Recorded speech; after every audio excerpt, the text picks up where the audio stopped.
My name is Ekow Nimako. I'm a Ghanaian Canadian internationally exhibiting artist, Lego artist, sculptor, practicing illustrator.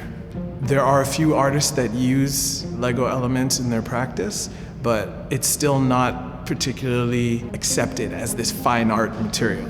It's really important for me to kind of change that narrative, but also to bring in the various cultural aspects that I introduce with my work and like the content of my work, because as amazing as the material is, it wasn't particularly designed to speak about the Black experience or to support Black cultural production. So it's really important that I help change that narrative.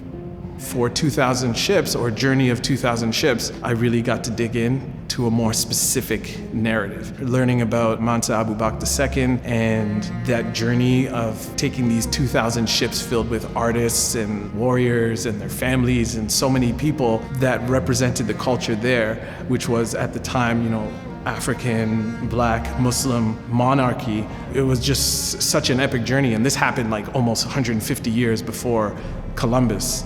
Once I learned about that, I was like, okay, this would be amazing to build work that reflects this particular voyage. And also because whenever we think about the coast of Africa ships, the association there is normally the transatlantic slave trade or something like that. And creating work that is about an intrepid expedition for science and discovery, that to me was important to bring to the forefront. Some evidence suggests that they did go as far as Central and South America. The details are a little bit foggy, and because historically abdication is not looked upon with favor, so there wasn't a lot of historical documentation about someone giving up their empire to go across the sea and never to come back. But that's okay, because I flourish in the speculative realm. I love to fill in the gaps.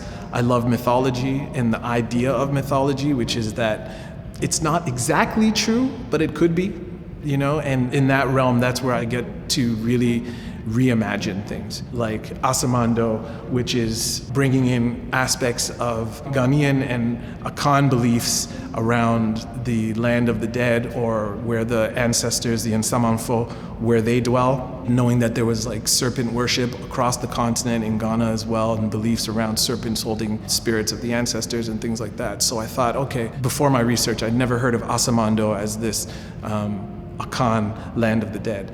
But if it was this city, what would it look like? So the idea came to me to create something that was very serpentine and just very fantastical.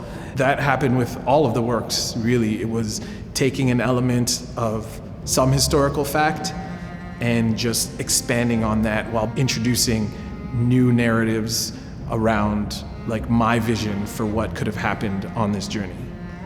So where am I going with my work? So many places to go with the work. I mean, this particular exhibit, Building Black Civilizations, Journey of 2,000 Ships, it's my first official solo show, so I'm really excited about introducing this body of work in a very kind of expansive but contained manner. I want more people to engage with the work, so getting the work out there in the world, touring the art, that to me is really important. I give my blessings constantly. I'm so thankful for all the support that I've had from people since I started using Lego elements in my practice, becoming a sculptor in that particular realm, because I've done like writing and music and drawing for so long, but using Lego as like an actual contemporary material, I started that around 2013. It's been like an amazing journey since then, and getting a whole lot of support, and I still think there's like so much more to go in terms of like getting more people to really kind of see my work.